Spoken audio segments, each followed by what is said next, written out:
In late December 2020, the World Health Organization was alerted to several cases of pneumonia in Wuhan, China.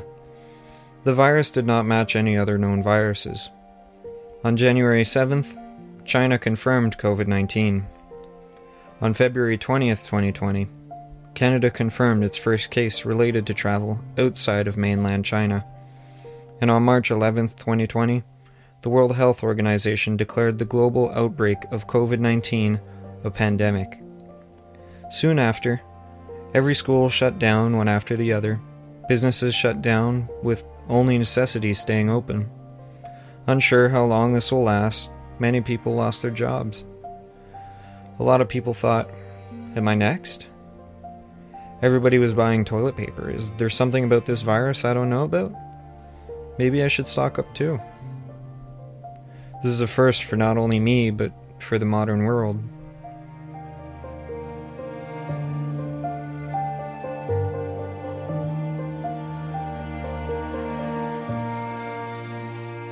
Could you tell the listeners what your job consists of? So I'm a prepose. I work at a hospital. So my job pretty much consists of feeding people, changing people, keeping people clean, bringing patients to exams. An x-ray or a scan, bringing lab tests up to the lab. It's anything and everything that needs to be done that the nurses or the doctors need help with, really. Could you tell us what COVID-19 does to your body for the people who don't know? I mean, it's like a pneumonia. COVID-19 does affect people differently. So I have some coworkers who just had a little cough or didn't even know they had it. And I've had some coworkers that, had to be hospitalized because they had a pneumonia and couldn't keep, they had a hard time breathing and they needed help. So I can't really speak on patients, but I can definitely speak on what I've seen with people I know. What do you think of the media's portrayal of COVID-19?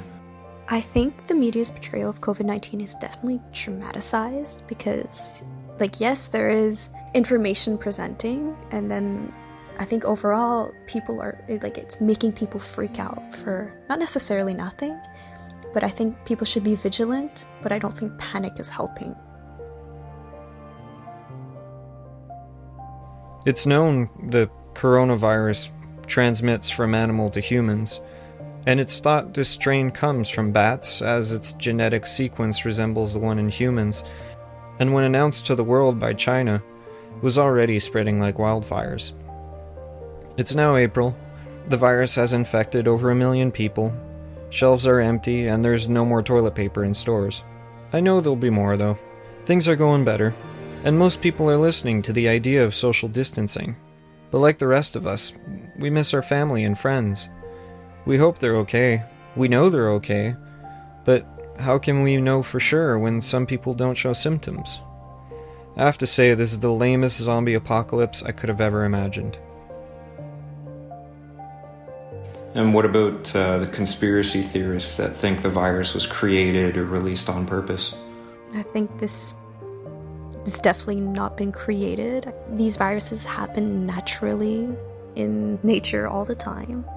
I guess this one just hit a little harder and we weren't really properly prepared. And I think this goes to show that we need to take viruses and public health a lot more seriously than we have in the past.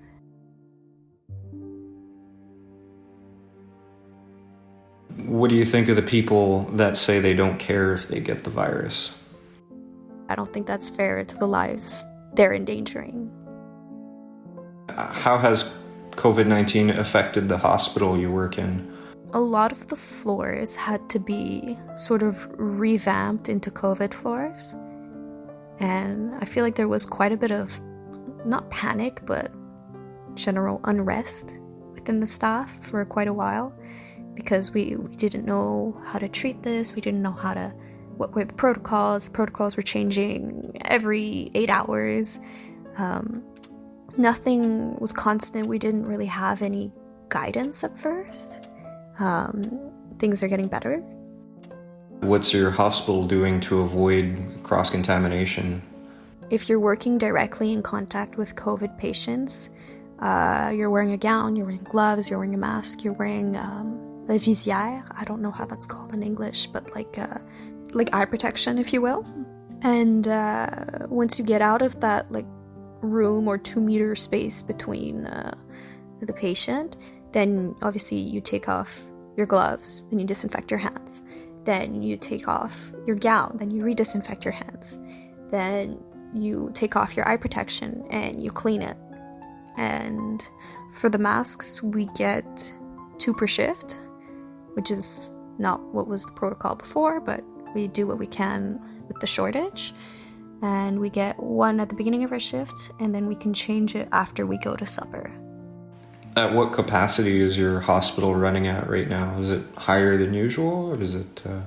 Actually, since this has started, we've gotten a decrease in patients. But then again, we are getting a less volume of patients, but we are getting maybe like a higher like they're more critical, the patients that we are getting, especially for the fact that people are now like they don't want to go to the hospital. They're afraid that if they go that they're gonna get corona. So a lot of patients are coming in even worse than they would have come in a few days ago because they waited and they didn't get the medical attention that they needed.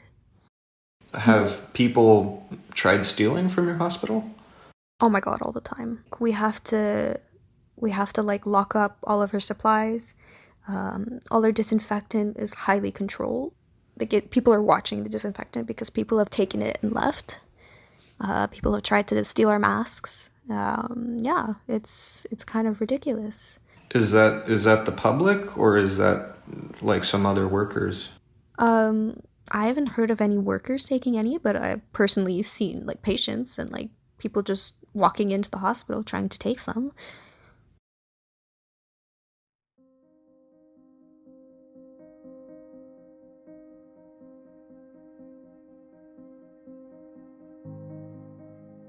Situations like these will always demonstrate the true colors of a person. There's always going to be people that try to take advantage of others during terrible situations, whether it be people hoarding supplies to sell at a higher price for their own capital gain, racism, or even world leaders changing rules in a country to give them more power. But for the most part, people have come together. It's funny because before all this happened, everything was booming and going so fast. And now that the world has stopped, ironically, it's like the planet now has time to breathe for itself and catch up from all the damage we've caused through all these years of pollution. The canals in Venice are clearing up, there's no more traffic, which caused smog to clear up, and as much as this has forced people to stay home, whether it was for work or not, it brought people together, forcing them to spend time with their families. It's awfully beautiful.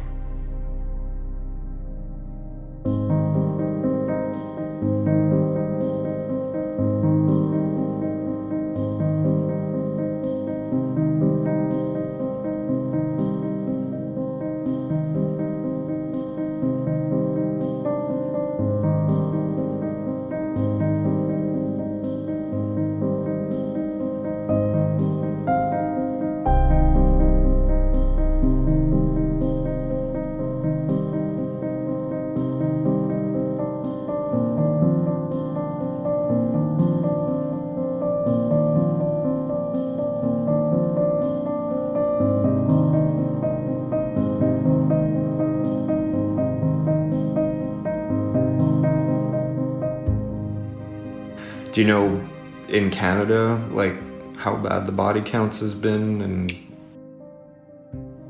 we obviously are getting more deaths than we usually would.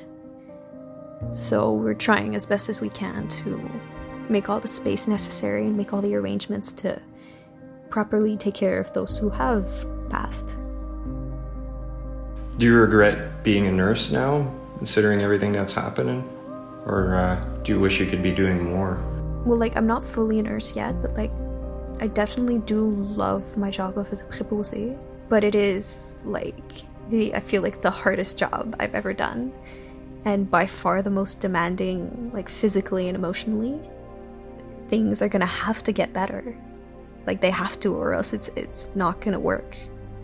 So I think I have faith in the system a little bit, to have her back, especially given how well I think the current government is handling it. Like, I do feel like we've done quite well despite circumstances.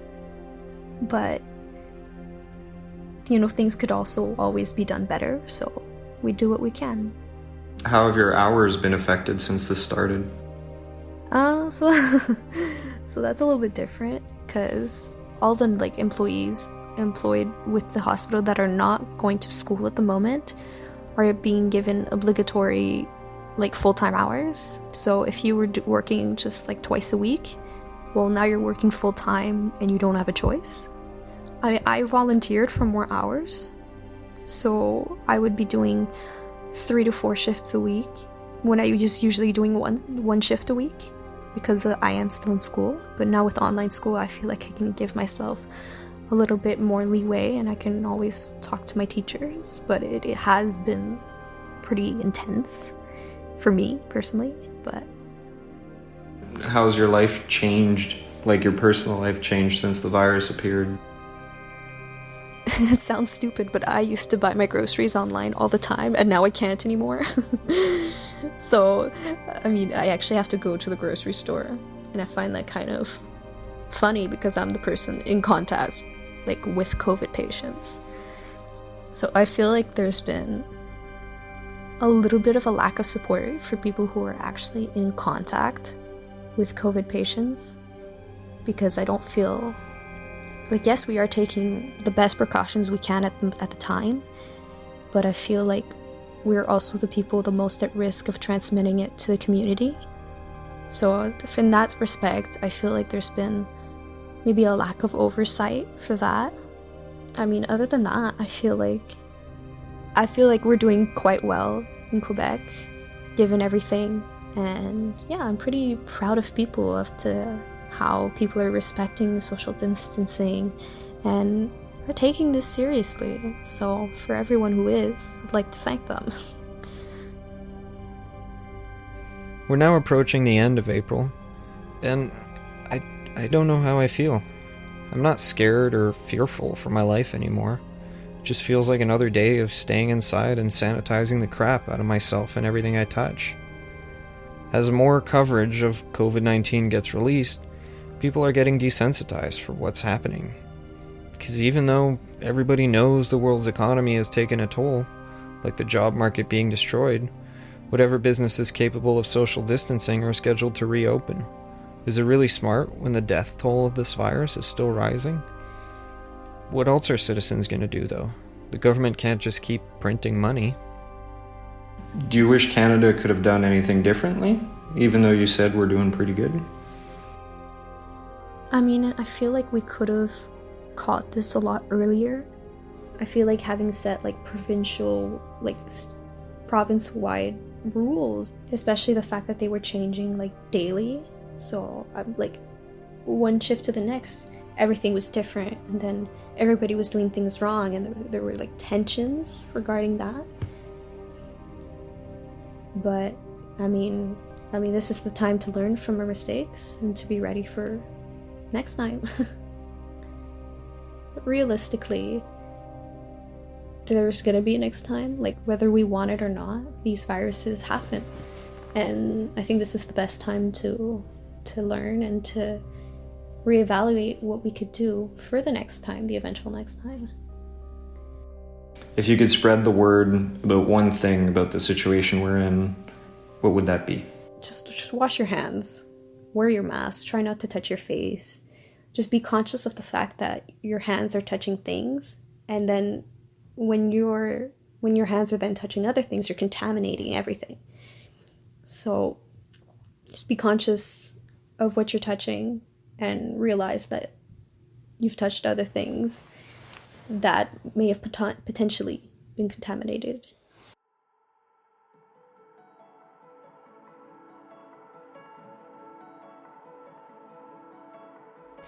CIDI would like to take the final moments of this COVID-19 special to say thank you to every essential worker, from fast food places to doctors to farmers and more.